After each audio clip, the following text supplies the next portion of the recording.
आज का हमारा चैप्टर है ईस्ट इंडिया कंपनी और बंगाल के नवाब। मुगल सम्राट तो आइए देखते हैं क्या है। मुगल सम्राट द्वारा स्वतंत्र रूप से नियुक्त बंगाल का अंतिम गवर्नर कौन था? मुर्शीद कुली खां 1717 से 1727।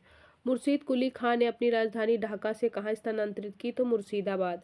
बंगाल के किस गवर्नर ने यूरोपियों की तुलना मधुमक्खियों से की थी? तो अलीवर्दी खां। 20 जून 1756 को प्रसिद्ध ब्लैक होल की घटना बंगाल के किस नवाब के शासनकाल में हुई थी? तो सिराजुद्दौला। 9 फरवरी 1757 को अलीनगर की संधि किसके मध्य संपन्न हुई? तो क्लाइव और सिराजुद्दौला के मध्य। उसके बाद बात करते हैं भारतवर्ष में ब्रिटिश साम्राज्य का संस्थापक रॉबर्ट क्लाइव को माना जाता है, जिसने प्लासी के युद्ध 23 जून 1757 को बंगाल के नवाब सिराजुद्दौला को पराजित कर पहली बार भारत में ब्रिटिश प्रभुत्व की नींव रखी थी। प्लासी के युद्ध के समय बंगाल के नवाब का सेनापति कौन था, जिसने युद्ध में विश्वासघात किया? तो मीर जाफर। प्लासी के युद्ध के समय मुगल बादशाह कौन था? तो आलमगीर द्वितीय। प्लासी युद्ध के पश्चात बंगाल का नवाब कौन बना? तो मीर जाफर। फिर उसके बाद हम बात करते हैं भारत में ब्रिटिश से प्रभुत्व की शुरुआत किस युद्ध से मानी जाती है? तो प्लासी के युद्ध से 23 जून 1757 ईस्वी को। प्रमुख घटनाएं और उनकी तिथियां। ब्लैक होल की घटना 20 जून 1756। अलीनगर की संधि 9 फरवरी 1757। प्लासी का युद्ध 23 जून 1757 और बक्सर का युद्ध 22 अक्टूबर 1764। इलाहाबाद की प्रथम संधि 12 अगस्त 1765। इलाहाबाद की द्वितीय संधि 16 अगस्त 1765। बनारस की संधि वर्ष 1773 ईस्वी में। उसके बाद हम बात करते हैं वर्ष 1707 में अंग्रेजों ने मीर जाफर को हटाकर किसे बंगाल का राजदूत नियुक्त किया? तो बंगाल का नवाब नियुक्त किया? तो मीर कासिम को। 22 अक्टूबर 1764 को बक्सर के युद्ध में अंग्रेजों ने मीर कासिम, अवध के नवाब शुजाउद्दौला तथा दिल्ली के मुगल सम्राट शाह आलम द्वितीय को सम्मिलित सेना को पराजित किया था। बक्सर के युद्ध के समय ब्रिटिश सेना का सेनापति कौन था? Hector Munro.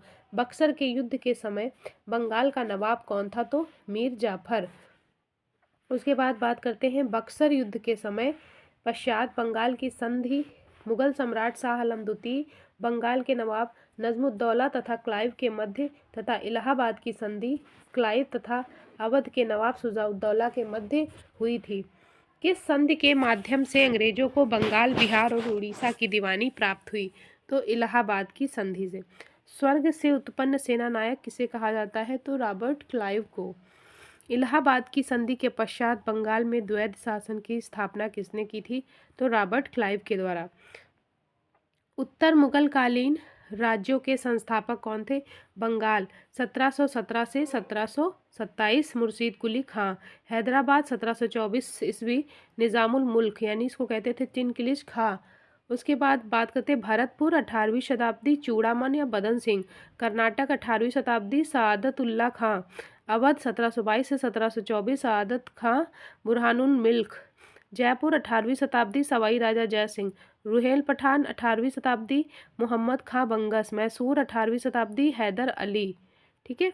उसके बाद हम बात करते हैं वर्ष 1842 से 44 तक गवर्नर जनरल रहे लॉर्ड एलनबरो का कार्यकाल कुशल आक्रमणीयता की नीति का काल कहा जाता है।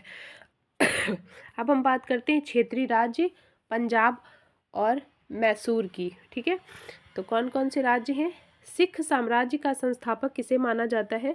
तो महाराजा रणजीत सिंह को 1799 ईस्वी में। महाराजा रणजीत सिंह किस मिसल से संबंधित थे? तो सुकर चकिया। महाराजा रणजीत सिंह के राज्य की राजधानी कहाँ स्थित थी? तो लाहौर में। महाराजा रणजीत सिंह ने सुप्रसिद्ध कोहिनूर हीरा किससे प्राप्त किया था? तो शाह शुजा से। 25 अप्रैल 1809 को अमृतसर की संधि किनके मध्य हुई थी? तो महाराजा रणजीत सिंह तथा अंग्रेजों के मध्य। उसके बाद हम बात करते हैं महाराजा रणजीत सिंह ने कोहिनूर हीरा, ये वाला क्वेश्चन हो गया था।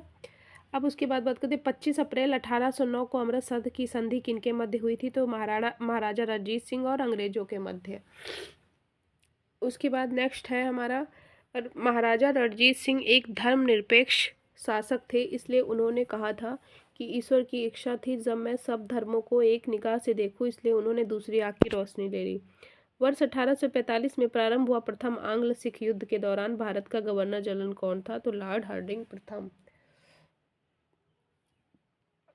प्रथम आंग्ल सिख युद्ध किस संधि के द्वारा समाप्त हुआ? तो लाहौर की संधि 1806। महाराजा रणजीत सिंह का उत्तराधिकारी कौन था? तो खड़क सिंह। उसके बाद हम बात करते हैं प्रमुख संधियां। प्रमुख संधियां कौन कौन सी थी? पुरंदर की संधि 1765, बड़गांव की संधि 1779, सालबाई की संधि 1782, देवगांव की संधि 1803, सुरजी अर्जुन गांव की संधि 1803, पूना की संधि 1817, लाहौर की संधि 1806 और अमृतसर की संधि 1809। द्वितीय आंग्ल सिख युद्ध किस गवर्नर जनरल के कार्यकाल में हुआ था? तो लॉर्ड डलहौजी। 13 जनवरी 1849 को हुए चिलियांवाला युद्ध में अंग्रेजी सेना का नेतृत्व लॉर्ड गफ ने किया। सिख साम्राज्य का अंतिम शासक कौन था? तो दिलीप सिंह। वर्ष 1849 में हुए ब्रिटिश साम्राज्य में सिख साम्राज्य के विलय के दौरान भारत का गवर्नर जनरल कौन था? तो लॉर्ड डलहौजी। स्वतंत्र राज्य के रूप में मैसूर की स्थापना किसके द्वारा की गई? तो हैदर अली के द्वारा। उसके बाद बात करते हैं आंग्ल मैसूर संघर्ष जो कि कब कब हुए। प्रथम आंग्ल मैसूर 1767 से 1769 तक हुए। मैसूर का शासक हैदर अली था, गवर्नर थे लॉर्ड वेरेल्स्ट। बंगाल के संधि मद्रास की संधि 1769। विशेष क्या था? हैदर अली दक्षिण भारत का प्रथम शासक था जो अंग्रेजों से पराजित नहीं हुआ। द्वितीय आंग्ल मैसूर युद्ध 1780 से 1784। हैदर अली मैसूर का शासक था, बंगाल का गवर्नर वॉरेन हेस्टिंग्स था। संधि मंगलौर की संधि 1784 में और हैदर अली की मृत्यु के बाद टीपू सुल्तान के नेतृत्व में युद्ध हुआ। तृतीय आंग्ल मैसूर युद्ध 1790 से 1792 ईस्वी। टीपू सुल्तान मैसूर का शासक था, बंगाल का गवर्नर लॉर्ड कॉर्नवालिस था और श्रीरंगपट्टम की संधि हुई थी 1792 में। टीपू सुल्तान की स्थिति कमजोर हो गई थी इस युद्ध में। चतुर्थ आंग्ल मैसूर युद्ध में क्या था? 1799 ईस्वी में, जिसमें इस जो शासक था मैसूर का टीपू सुल्तान था, बंगाल के गवर्नर लॉर्ड वेलेस्ली थे और संधि जो हुई थी मैसूर सहायक संधि हुई थी। टीपू सुल्तान की मृत्यु, मैसूर में पुनः वाडियार वंश की स्थापना, अंग्रेजों ने वाडियार वंश के शासक से सहायक संधि की। सिख साम्राज्य के महाराजा रणजीत सिंह की तुलना फ्रांसीसी यात्री विक्टर जाकमा ने नेपोलियन से की थी।